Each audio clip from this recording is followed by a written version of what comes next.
नवी मुंबई के घनसोली इलाके में क्लस्टर योजना को लेकर जारी विवाद के बीच रहवासियों ने स्पष्ट किया है कि उन्हें अपने सपनों का घर हर हाल में चाहिए और इसके लिए वे पीछे हटने वाली नहीं हैं। सिंप्लेक्स वासियों का कहना है कि पिछले 5-6 वर्षों से वे अपने घर और पुनर्विकास के लिए संघर्ष कर रही हैं। उनकी समस्याओं को ध्यान में रखते हुए राज्य सरकार ने उनके लिए क्लस्टर योजना को मंजूरी दी थी।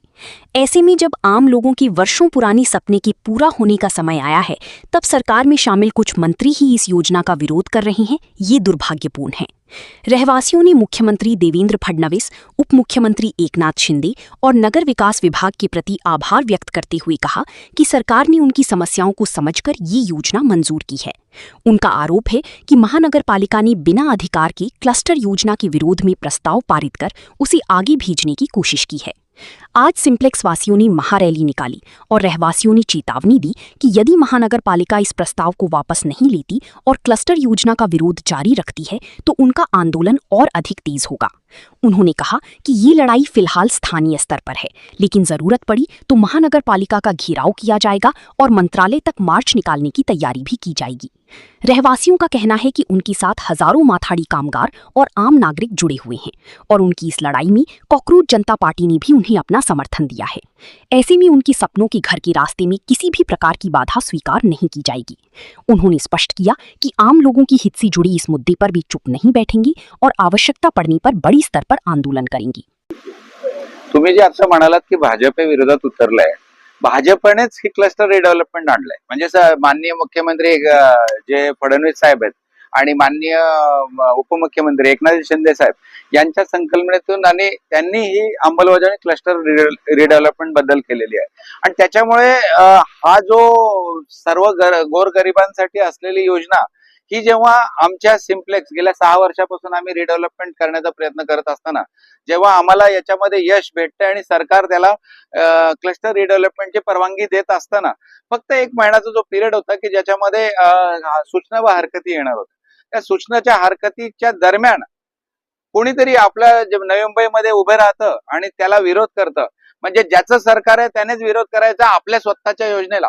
नवी मुंबईतली पहिली योजना क्लस्टर असलेली आहे आणि तिलाच विरोध जर तुम्ही करत असाल आणि नवी मुंबई महानगरपालिकेची विशेष किंवा महासभा नियोजन करून त्याच्यावरती तुम्ही प्रस्ताव पारित करत असाल तर हे चुकीचं आहे आणि हे सर्वसामान्य आमचे माथाडी वर्ग असू द्यात, गोरगरीब वर्ग असू द्यात किंवा रिक्षा चालक असू द्यात, हे सर्वांच्या हिताचे नाहीये। आम्ही 180 स्क्वेअर फीटामध्ये गेले 22 वर्ष राहतोय आणि आता आमची सहनशक्ती संपलेली आहे। ही आता आमच्या गळ्यापर्यंत आलेलं आहे। त्यामुळे आता कसल्याही परिस्थितीमध्ये आम्ही आमच्या क्लस्टर रिडेव्हलपमेंट मध्ये कोणी विघ्न घालणारा असेल तर ते आम्ही सहन करणार नाहीये। इथे जर आम्ही आंदोलनाचे जे स्वरूप आहे त्याचे पुढे आणखी वाढत जाऊन आम्ही आणखी तीव्र करणार आहोत। पण जोपर्यंत आमच्या क्लस्टर रिडेव्हलपमेंटला जे बाधा निर्माण करण्याचा किंवा प्रस्ताव आणण्याचा हेतू जो चाललाय तो आम्ही हाणून पाडणार आहोत। काय झालं याच्यामध्ये राजकारण आता जे सरकारमध्ये आहे तेच आणतात। आम्ही 180 फुटाच्या याच्यामध्ये रूम मध्ये राहतो, परंतु जो नेता आणि जे काही नगरसेवक असतील, जे नगरसेवक विरोध करतात किंवा नेता विरोध करतोय, यांना आम्ही पुढल्या वेळेस निवडून सुद्धा देणार नाही। कारण आमच्या माथाडी कामगार हा गरीब कामगार आहे आणि यांना क्लस्टर डेव्हलपमेंट हे आमचं झालंच पाहिजे आणि कॉलनीत एक नाही आणि गावात एक नाही, हे असं झालं नाही पाहिजे। सर्वांना न्याय एकच झाला पाहिजे। आमच्या स्वप्नातलं घर बिल्डर नक्कीच पूर्ण करणार आहे, कारण बिल्डरने आम्हाला जी आश्वासनं दिलेली आहेत किंवा ज्या गोष्टी आम्हाला सांगितल्या त्या आम्हाला सगळ्या मान्य आहेत आणि या सगळ्या गोष्टी मान्य असताना सुद्धा आम्हाला ज्या अडचणी येत होत्या, मी खरंच महाराष्ट्र शासनाचं या ठिकाणी आभार व्यक्त करणारे आपल्या राज्याचे मुख्यमंत्री देवेंद्र फडणवीस साहेब असतील, उपमुख्यमंत्री एकनाथजी शिंदे साहेब असतील आणि खरंच नगर विकास खाता असेल, या सर्वांचा आम्ही आभार व्यक्त करणार आहे। कारण आम्हाला ज्या अडचणी येत होत्या गेल्या 5-6 वर्षापासून आमचा लढा आहे आणि याच्यावरती सगळ्यांचा विचार करून शासनाने खूप चांगली क्लस्टर योजना आमच्यासाठी मंजूर केली।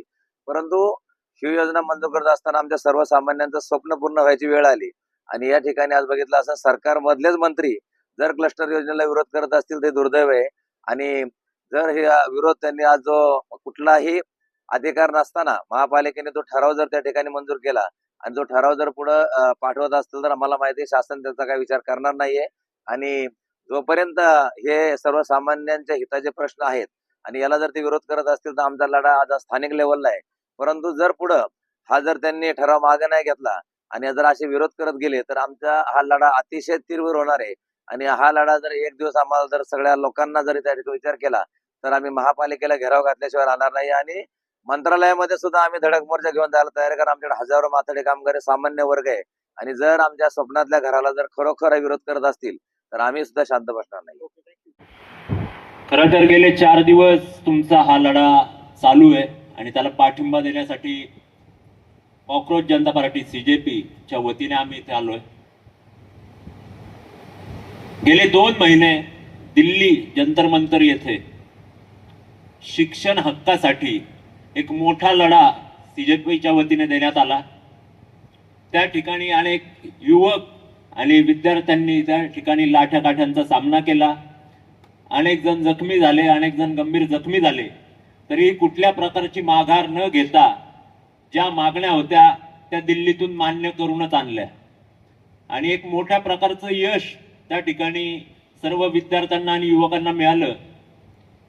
आणि या आंदोलनानंतर संपूर्ण देशामध्ये आज अशी परिस्थिती आहे की छोटे छोटे शाळेतील मुलं असतील, विद्यार्थी असतील, युवक असतील, शेतकरी असतील, कष्टकरी कामगार असतील, मजूर असतील, सर्वजण त्यांचा हक्कासाठी आवाज उठवायला शिकले आणि रस्त्यावर उतरून त्यांच्या मागण्या मान्य करून घेऊ लागले.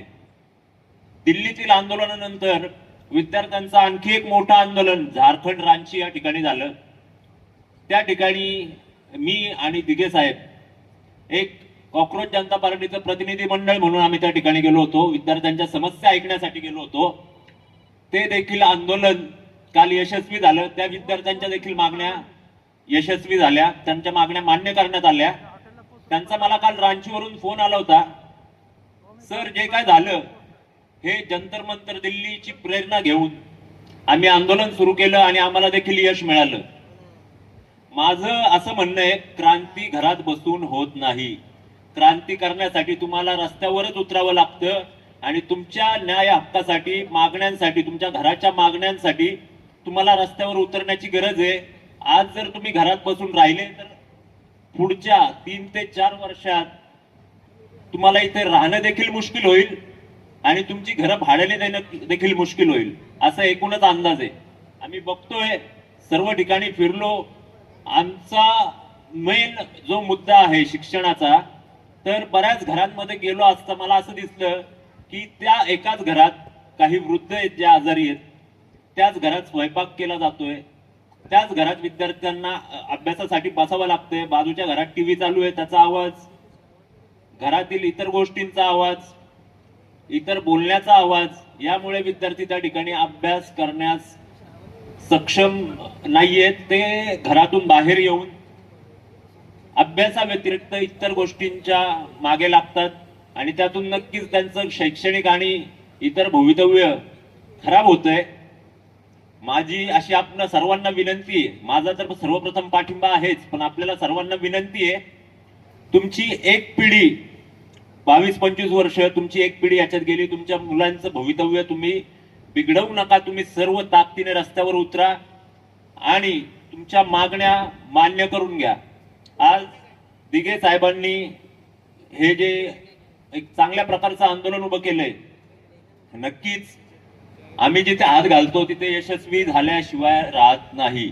मागण्या मान्य केल्याशिवाय आम्ही राहत नाही. आमचा पूर्ण पाठिंबा या आंदोलनात आहे आणि जोपर्यंत तुमच्या मागण्या मान्य होत नाही तोपर्यंत आम्ही तुमच्या सोबत खांद्याला खांदा लावून लढा देऊ.